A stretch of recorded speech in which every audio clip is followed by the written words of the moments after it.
O presunto mal funcionamento dun caixeiro automático en Bertamiráns, no concello de Ames, está a ser seguido pola policía local, que lles pide aos afectados que lles notifiquen os seus casos. Nuño, que é o que está acontecendo? Si, Raúl, son arredor dunha dúcia as queixas presentadas ás autoridades con motivo deste caixeiro da avenida de Maia de Bertamiráns dende a súa instalación no pasado mes de outubro.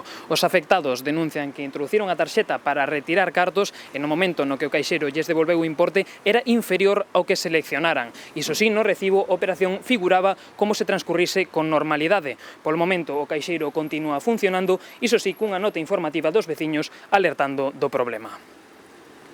Billetes de 10 en lugar dos de 50. Iso foi o que recibiron arredor dunha dúcia de clientes deste caixeiro automático ao tratar de retirar efectivo. Os primeiros casos remontanse ao pasado mes de outubro cando a máquina foi instalada na avenida da Maia de Bertamiráns. Dende entón, os clientes que trataron de realizar un reintegro denuncian que chegaron a perder centos de euros nunha única operación.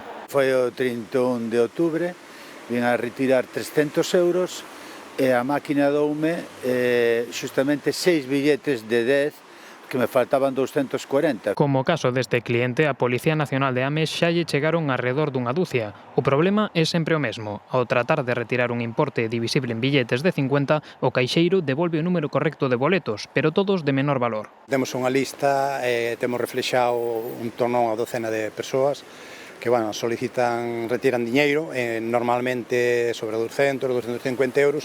O que fai este caixeiro é dá o diñeiro en verdade en billetes de 50, suele dar, se pide son en billetes de 10 e de 20. Con todo, tanto os recibos expedidos polo caixeiro como os rexistros de entidade bancaria reflicten que as operacións se levaron a cabo con normalidade. Por iso, cando os afectados reclaman, reciben unha compensación en primeira instancia que máis tarde se volve a retirar das súas contas. Esta persoa reclamalle ao seu banco, o que fan é repoñer ese diñeiro e ao día seguinte comproban o extrato do caixeiro e resulta que no extrato do caixeiro resulta que dou diñeiro e todo, entonces volven a retirar este diñeiro da conta. Ante a multitude de queixas recibidas, a Policía Local está a confeccionar unha lista que as recolla para que os clientes poidan formalizar unha denuncia colectiva. Polo tanto, piden xunto ao Concello que calquera persoa afectada se poña en contacto con calquera das institucións para deixar constancia.